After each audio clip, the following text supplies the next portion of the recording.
우리의 신앙과 자녀 교육의 새 지평을 여는 하브루타로 행복한 인생.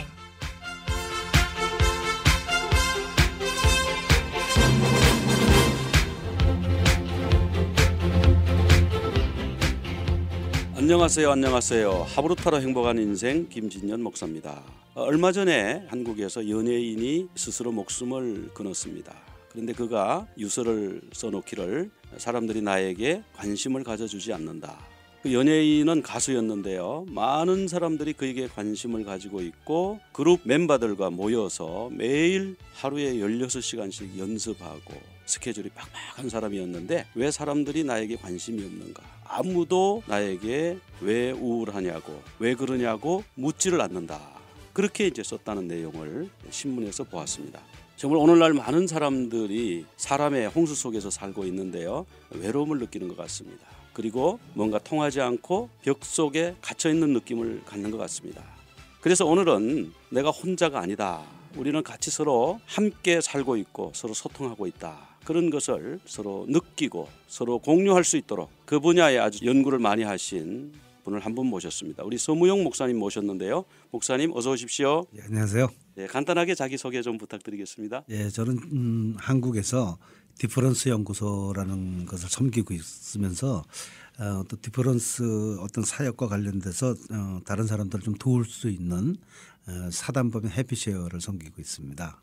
예, 서무용 목사입니다. 상담이나 그 사람들과의 그 소통 관계를 통해서 네네. 돕는 아주 네. 정말 소중한 사역을 하고 계시네요. 네, 제가 하고 있는 일이 이제 주로 디퍼런스라는 거와 관련된 그런 사역을 하고 있는데 디퍼런스라는 게 이제 사람이 가지고 있는 타고난 그런 어떤 고유한 특성을 얘기하거든요. 내면적 특성.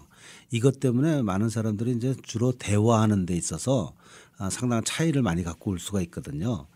그런데 이제 아까도 우리 목사님께서 이제 인트로를 말씀하셨을 때 그 어느 이번에 연예인이 자살한 거 저도 이제 듣고 알고 있거든요. 많은 사람들을 만나는 사람인데 사실 굉장히 외로웠다 그러고 뭐 자기한테 관심 가져주는 사람이 없다는데 어떻게 보면 소통의 문제거든요. 우울증이라는 것도 그렇고요. 소통하기를 누구든지 원하는데 소통하는 방법을 제대로 잘 모른다든지 아니면은 자기가 원하는 쪽으로 대화하는 방법을 찾지 상대방 중심의 그 대화하는 방법을 잘 찾지 않거든요. 그런 데서 이제 말이 많아도 외롭다고 느낄 수도 있는 것 같고 그런 데서 온 일이 아니겠는가라는 생각도 듭니다. 네, 굉장히 중요한 말씀을 하셨는데요. 많은 사람들 사이에 쌓여 있고 사랑하는 가족들이 함께 있어도 네. 왜 나는 소통이 안 된다 그런 느낌을 가지게 되는데 왜 그런 느낌을 가지게 될까요? 우리가 보통 소통할 때 커뮤니케이션이라고 얘기하지 않습니까? 근데 커뮤니케이션이라는 것에 가장 중요한 것이 서로 소통을 하는 거거든요. 원웨이가 아니라 쌍방적인 건데 어느 분 상담을 했는데 이런 분이 계셨댔어요. 아내가 저한테 하는 얘기가 우리 부부는 도무지 대화가 없어요 이렇게 얘기하더라고요. 그랬더니 남편이 무슨 소리냐고 하루에 한 2시간 이상을 꼬박꼬박 대화하는데 회사 갔다 와서 또 피곤해도 내가 대화하고 그러는데 무슨 얘기냐 그러는데 한 집에서 같이 사는 부부가 한 사람은 대화를 많이 한다라고 얘기하고 한 사람은 대화가 우린 거의 없다라고 얘기를 해요.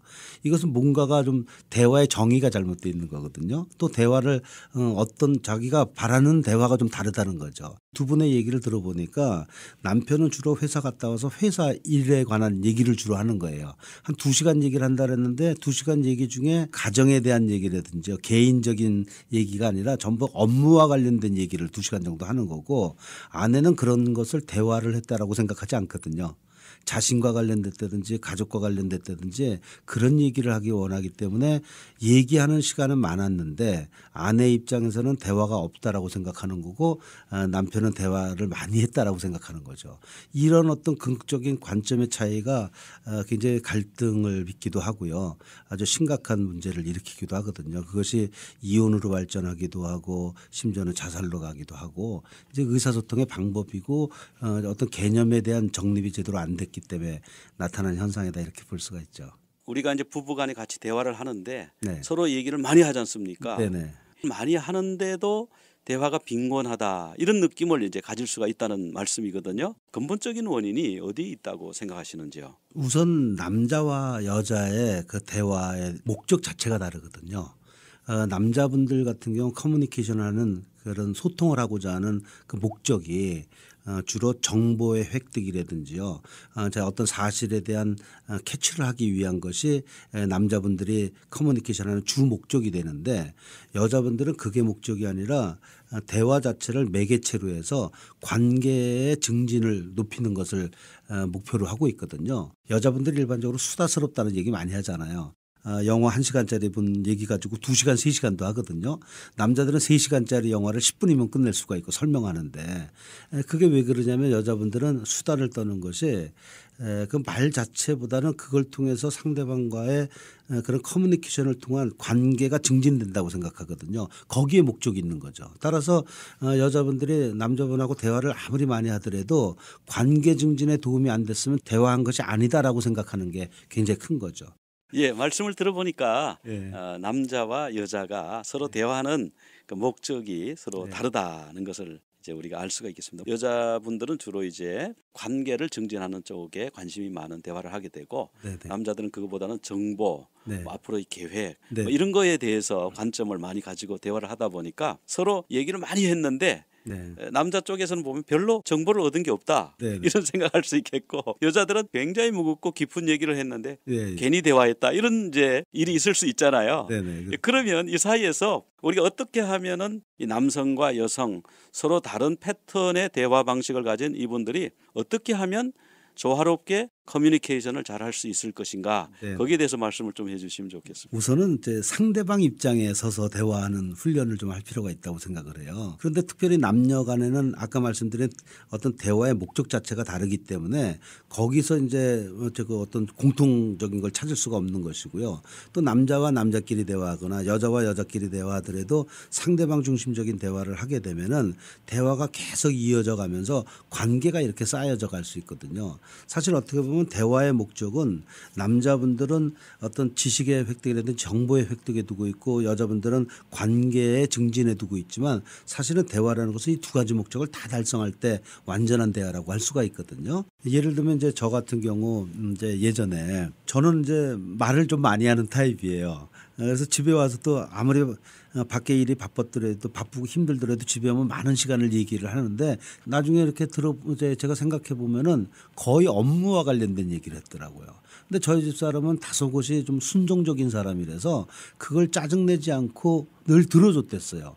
들어주는 것이 좋으니까 저는 더 신나서 얘기를 했는데 순전히 제 입장에서 얘기한 거죠. 나중에 제가 충격받은 거는 저희 아내는 저를 가르쳐서 우리 남편은 얘기는 많이 하지만 뭐 별로 하나마나 하는 얘기들을 많이 한다 이런 그런 평가를 저한테 해줬댔어요. 그래서 굉장히 충격을 받았댔죠. 그래서 상대방 입장에 서서 대화하는 것을 훈련하는 게 굉장히 중요한데 이것은 이제 좀 전문적인 입장에서 이제 얘기하자면 공감적 경청이라는 말을 많이 쓰거든요.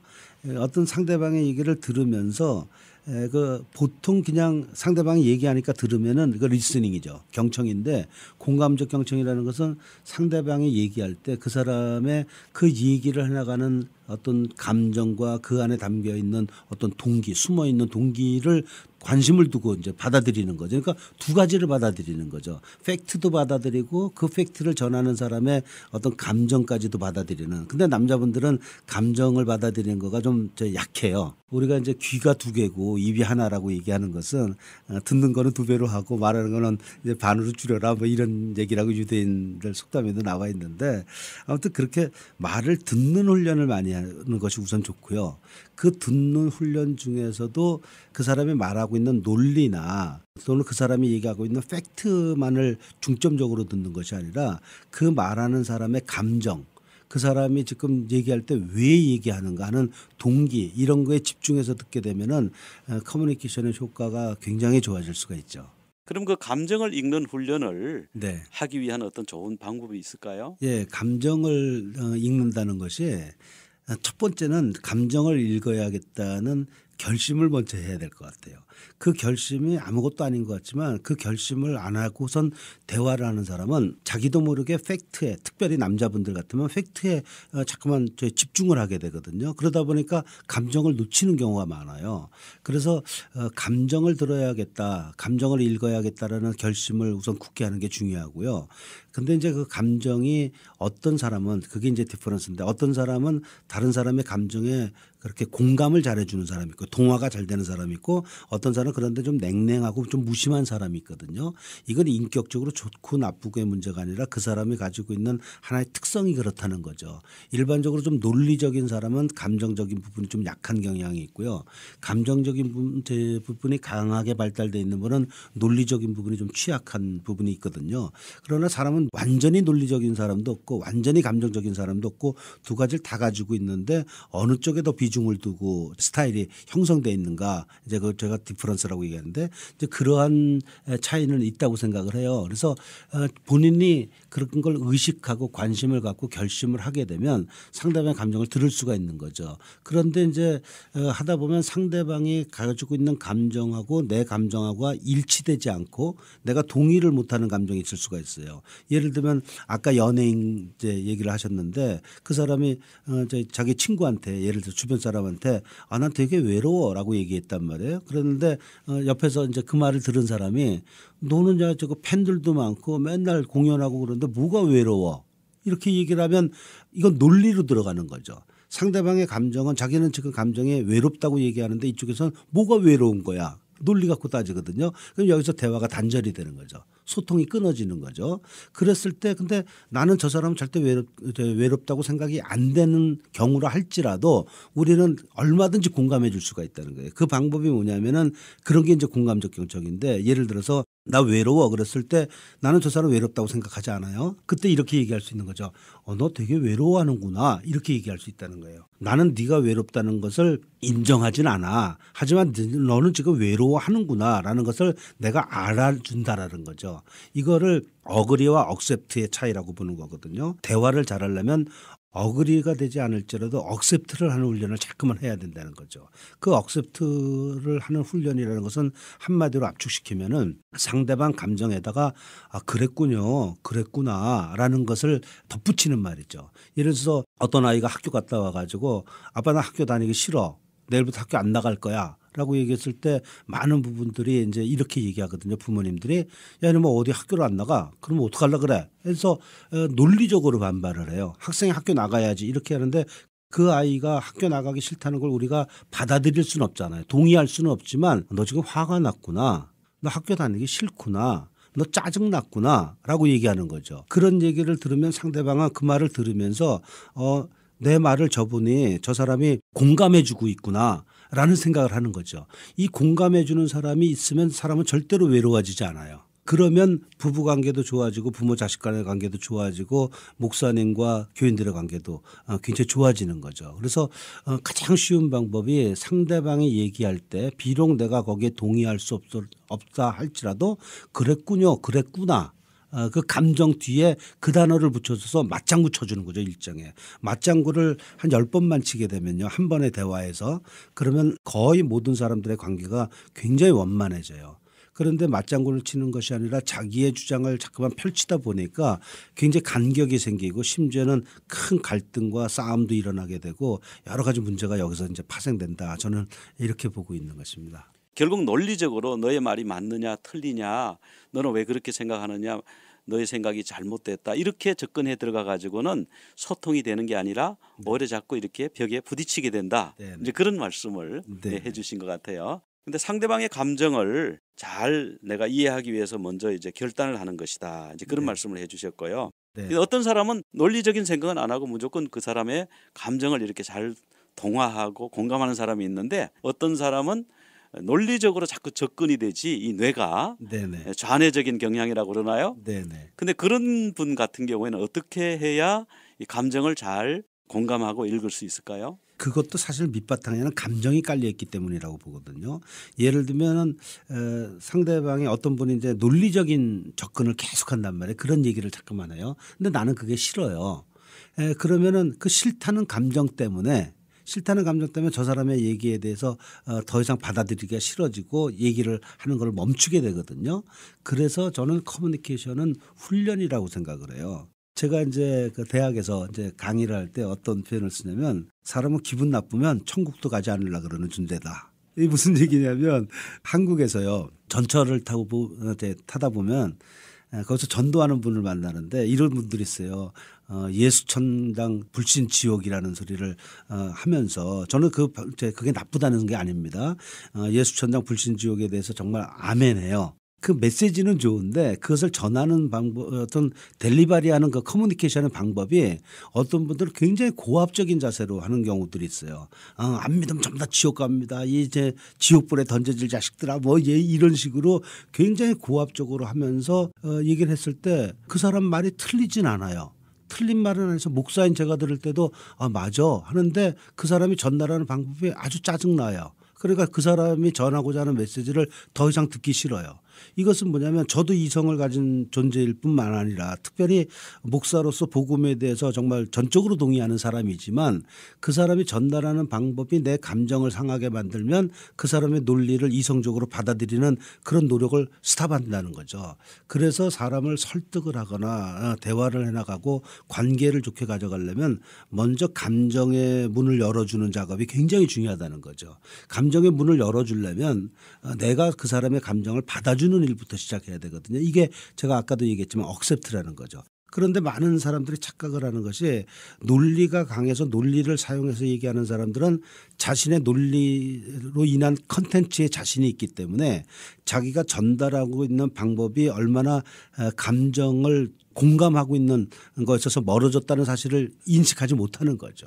더 중요한 사람을 변화시키는 요인은 컨텐츠를 받아들이게 만드는 감정의 동화가 먼저 일어나야 되거든요. 그래서 감정의 동화가 먼저 일어나지고 거기에 컨텐츠를 논리적으로 설명을 하고 그다음에 마무리를 그것을 감정을 사용해서 또다시 격려하고 다독거려 주는 것으로 마감을 하게 되면 감정, 논리, 감정이죠. 이런 식으로 대화를 해나가게 되면 굉장히 좋은 효과를 얻을 수 있습니다. 감정, 논리, 감정. 네네, 이렇게 대화하면은 굉장히 효과적인 대화가 된다. 네네. 그런 말씀을 이제 해주셨고요. 사실 교회에서도 마음이 감정적으로 다쳐버리면 목사님 설교가 안 들어오고 뭐 조금 전에 말씀하신 것처럼 기분 나쁘면 천국도 안 간다 그런다는데 그 천국 가는 거는 기분하고 관계되면 큰일 나는데 그죠? 그렇죠. 아침에는 가고 싶은데 저녁에는 안 가고 싶고 이러면 안 되는데 감정을 읽는 훈련이 참 중요한데 어떻게 하면 좋은 공감적 경청자가 될 수 있는지 방법이 있으면 좀 알려주시면 좋겠습니다. 사람은 같은 사람이 아무도 없다라는 것을 우리가 인정할 필요가 있는 것 같아요. 내면적 특성이 다 다르다는 거죠. 이 내면적 특성이 다 다르다는 것을 정말 충분히 인정하고 인식할 필요가 있다는 생각이 들어요. 많은 분들이 어떻게 생각을 하냐면 갈등이라는 거는 저 사람하고 나하고 생각하는 거나 어떤 관점 같은 게 다르기 때문에 그래. 달라서 갈등이 생겨라고 많이들 말을 해요.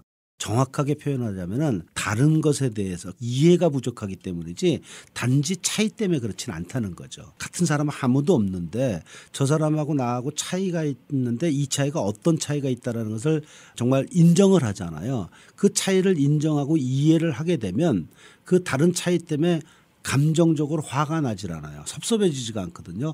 저 사람은 저래서 이렇게 행동했구나 이해를 하니까.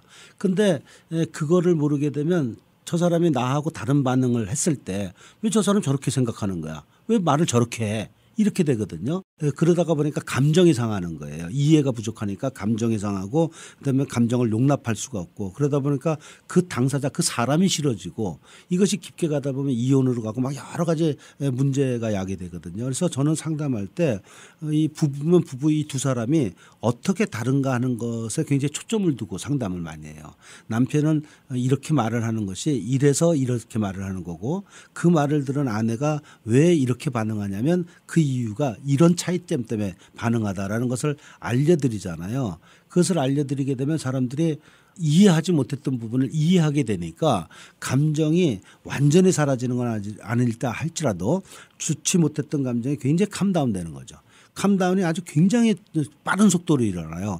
그러면서 감정이 들끓던 것이 평안을 찾아가니까 그다음에 대화가 논리적으로 해나갈 때 굉장히 잘 되는 거죠. 우선은 차이를 이해하는 것이 굉장히 중요하고 그다음에 자기는 자기한테 잘 맞는 의사소통 방법이 있다면 커뮤니케이션 스타일이 있거든요. 또 상대방은 나하고 다른 사람이니까 그 사람이 좋아하는 스타일의 커뮤니케이션하는 방법이 있기 때문에 그것을 맞춰 들어가는 것에 대해서는 훈련을 해야 돼요. 그러니까 상대방의 다른 점을 네. 이해하게 될 때 네네. 저 사람이 왜 그런 행동을 했는지 네. 이제 알게 되고 그걸 인식하게 되면 감정적으로 도저히 용납하지 못했던 부분들이 네. 많이 해결이 된다. 네. 그런 말씀을 해주셨거든요. 네. 그래서 먼저 네. 저 사람은 나와 틀린 게 아니고 나와 달랐을 뿐이다. 그런 것을 인정하고 네. 들어가는 것이 굉장히 중요하다. 이제 그런 말씀이시네요. 네네 그렇습니다. 예, 그럼 그 다음에 또 어떤 부분이 예. 이 공감적 경청을 잘하기 위해서 또 필요할까요? 예. 대화하는 방법을 조금 더 구체적으로 말씀드리면 상대방의 말을 우리는 내 생각하고 다르고 내 의견하고 다르면 거의 곧바로 아니야 그거 그렇지 않아 이런 식으로 얘기하거든요. 근데 이런 방법을 저는 yes but이라고 얘기하는데 yes를 먼저 사용하고 그다음에 but으로 들어가는 게 좋다는 거죠. 상대방이 내가 동의할 수 없는 말을 했어요. 그랬을 때 yes but을 사용하는 가장 좋은 방법이 당신 말이 일리가 있네요 이런 말이죠. 내가 동의할 수 없는 얘기를 했어요. 그랬을 때 그래 당신 말이 일리가 있네. 그런데 나는 이 점은 이렇게 생각하거든. 이렇게 얘기를 하면은 그 앞에 일리가 있네라고 얘기하는 yes. 그다음에 나는 이렇게 생각하거든 but이거든요. 요 yes를 한마디 집어넣어 준 것이 굉장한 완충 효과를 해요. 그래서 이것이 아주 별것도 아닌 것 같은데 사람의 그 감정을 굉장히 평정시켜 줄 뿐만 아니라 그 다음 얘기로 들어갈 수 있도록 문을 열어주거든요. 상대가 무슨 하면 그거 아니야. 왜 그렇게 생각해? 그래서 따지고 덤벼들거나 아니면 상대방을 지적하는 쪽으로 하는데 yes but을 사용하라는 거죠. yes but을 사용하는 게 굉장히 도움을 줄 수 있다라고 제가 말씀을 드릴 수가 있고요. 아주 단답형으로 대답하는 사람이 있어요. 상대방이 많은 얘기를 했는데 그래 알았어. 됐어. 이런 식으로. 그러면은 말을 듣는 사람은 어떤 감정이 드냐면 너 이제 그만 좀 떠들어라. 거부하는 느낌을 준다는 거죠. 이 거부감, 이게 리젝션의 감정인데 이 거절감이라는 것이 모든 사람이 가지고 있는 상처, 모든 상처의 근본이라고 할 수가 있거든요. 그 거절감이라는 게 엄청난 것 때문에 거절감을 받는 게 아니라 내 말을 그냥 자른다든지 무시당한다고 느꼈을 때 거절감을 받거든요. 이게 굉장한 상처가 돼요. 이것 때문에 분노도 올라오고요. 이것 때문에 우울해지기도 하고 이것 때문에 용서도 못하고 무너지기도 하고 모든 것이 다 여기서부터 시작을 하는데 그거를 완충시키는 것이 yes but이라는 거죠. 너무너무 간단한 거거든요. 무슨 얘기를 했는데 그 사람이 나 생각하고 달라요. 그래요? 그렇게 생각하세요? 참 일리 있네요. 라고 얘기했어요. 일리 있네요라는 말에 상대방은 일단 기분이 좋아져요. 이 사람은 내 말을 긍정적으로 받아들이는구나 라고 생각하는 거죠. 그다음에 그런데 선생님 저는 그 점에 대해서는 좀 이게 궁금한데요. 나는 그렇게 생각하진 않거든요. 라고 얘기를 했어요. 근데 일리 있네요라는 말을 빼고 그 말을 하게 되면 반발이 일어나는데 그 말만 집어넣었다 그러면 대화가 벌써 부드러워지기 시작한다는 거죠. 그다음에 이제 무슨 말을 할 때 딱 잘라서 얘기하는 단답형의 대답이 아니라 거기에다가 하나하나씩 더 붙이는 거죠. 플러스 화법인데 플러스 화법이라는 게 예를 들면 이런 거예요. 아침에 출근했다가 누구를 만났어요. 직원을 만났어요. 하이 안녕하세요라고 얘기한단 말이에요. 그건 한마디예요. 근데 안녕하세요. 날씨가 오늘 춥네요. 한마디 더 붙였어요. 그럼 조금 더 친근해져요. 여기다 또 붙이는 거죠. 안녕하세요. 날씨가 좀 춥네요. 커피 한잔 할까요? 한마디 더 들어갔어요. 그러면 더 친근한 느낌이 들어요. 안녕하세요. 날씨가 춥네요. 커피 한잔 할까요? 제가 커피 꺼내 올게요. 이런 말 하잖아요. 하나씩 더 붙이는데 더 붙일 때마다 그 말 자체를 띄워놓고 보면 별로 의미가 없는 말 같아요. 건조한 말 같은데 그것이 이어져서 나갈 때 상대방은 굉장히 나를 그 사람이 받아들이고 있구나. 나에 대한 관심이 있구나. 사랑을 하는구나. 이런 걸 느낀다는 거죠. 이게 논리적으로 설명되는 것이 아니라 감정적으로 순식간에 일어나는 거거든요. 그러면 호의를 갖게 돼 있어요. 절대로 갈등이 일어나지 않는다는 거죠. 그래서 이런 점들이 중요한 어떤 요령이라 그럴까? 이제 그렇게 말씀드릴 수 있을 것 같아요. 네. yes but 그리고 이제 플러스 화법 아주 좋은 것을 말씀해 주셨는데 그런데 이제 이야기를 하다가 보면 자기 감정이 컨트롤이 안 돼요. 네네. 상대방이 나하고 반대되는 이제 의견을 자꾸 제시하고 자기 주장을 굽히지 않고 이러면 나도 모르게 내 감정이 이제 억제가 안 되면서 그렇죠. 좀 화도 나기도 하고 화가 난다든지 그것이 이제 겉으로 드러나게 된다든지 그럴 때는 어떻게 하면 자기 감정을 컨트롤할 수 있을까요? 우선은 상대방이 많이 격해져 있는 상태 있잖아요. 스스로 많이 흥분돼 있을 때는 그냥 들어주는 게 좋다는 거죠. 사람은 자꾸만 말을 하고자 하는 성향이 있는데 말을 하고자 하는 성향을 누구든지 가지고 있다는 얘기는 뒤집어서 얘기하면 들어주는 사람이 별로 없다라는 얘기거든요. 마클레인이라는 교수는 이런 얘기를 했는데 많은 사람들이 정신과 병원을 찾는 이유 중에 하나가 돈을 줘서라도 내 말을 들어줄 사람을 찾는 것이다. 이런 말을 했댔어요. 오죽 내 말을 들어주는 사람이 없으면 내가 돈을 지불해서라도 내 말을 들어줄 상담 정신과 의사를 찾아가느냐라는 얘기거든요. 그만큼 우리는 말하는 거에 익숙해지 들어주는 게 익숙하지가 않아요. 그래서 이런 것에 대한 지식으로 무장이 돼 있다면 상대방이 정말 나를 좀 짜증나게 하는 말이라 할지라도 인내심을 갖고 들어줄 수 있는 거죠. 그 들어줄 수 있을 때 그냥 아주 쉬운 게 네 하고 중간에 피드백을 해주는 거예요. 이것도 좋은 커뮤니케이션 하는 데 있어서 매우 중요한 어떤 팁이 되거든요. 네. 그냥 너무 간단하잖아요. 맞장구 쳐주는 거죠. 이런 피드백을 몇 번을 하게 되면 사람은 신이 나서 얘기를 해요. 신이 나서 얘기를 하다가 몇 번 하다 보면 그다음에 스스로 조금 미안해져요. 스스로 미안해지니까 네 생각은 어때? 너도 얘기 좀 해봐. 이렇게 해서 오히려 그쪽에서 요청을 하는데 가만히 있으면서 듣잖아요. 그러면은 얘기하면서 저 사람 내 얘기를 듣기 싫어하는구나. 이 감정이 전달이 된다는 거죠. 우리가 알아야 될 것은 뭐냐면 커뮤니케이션을 할 때 보통 우리는 언어를 통한 커뮤니케이션을 많이 하잖아요. 근데 커뮤니케이션의 수단 중에 비언어가 있단 말이에요. 비언어는 예를 들면 제스처라든지 뭐 인토네이션이라든지 여러 가지 이제 언어 외적인 수단을 비언어적 수단이라는데 사람은 언어적 수단과 비언어적 수단이 서로 다른 것을 얘기하게 되면 비언어적 수단을 진실로 믿는 경향이 있거든요.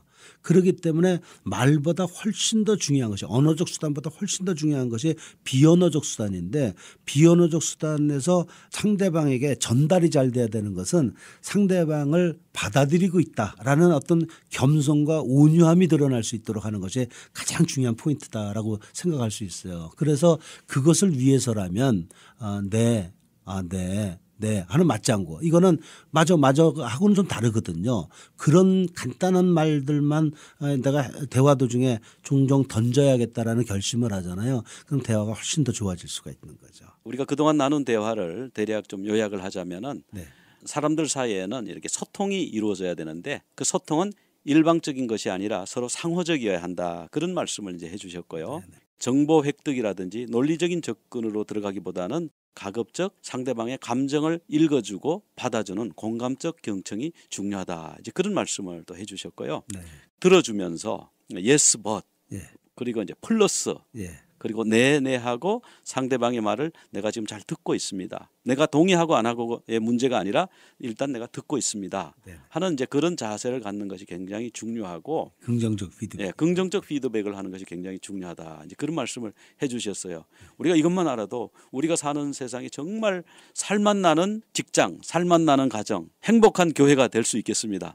지금까지 여러분은 AM 1190 미주복음방송 하브루타로 행복한 인생을 들으셨습니다. 오늘 방송한 내용은 웹사이트 igbc.net이나 모바일 앱 미주복음방송에서 다시 들으실 수 있습니다. 그리고 유튜브와 페이스북에서 하브루타로 행복한 인생을 검색하시면 지금까지 방송한 모든 내용을 들으실 수 있습니다. 이 방송을 듣고 연락하실 분은 714-519-9327 714-519-9327로 전화하시면 안내하여 드리겠습니다. 다음 주에 또 뵙겠습니다. 안녕히 계세요.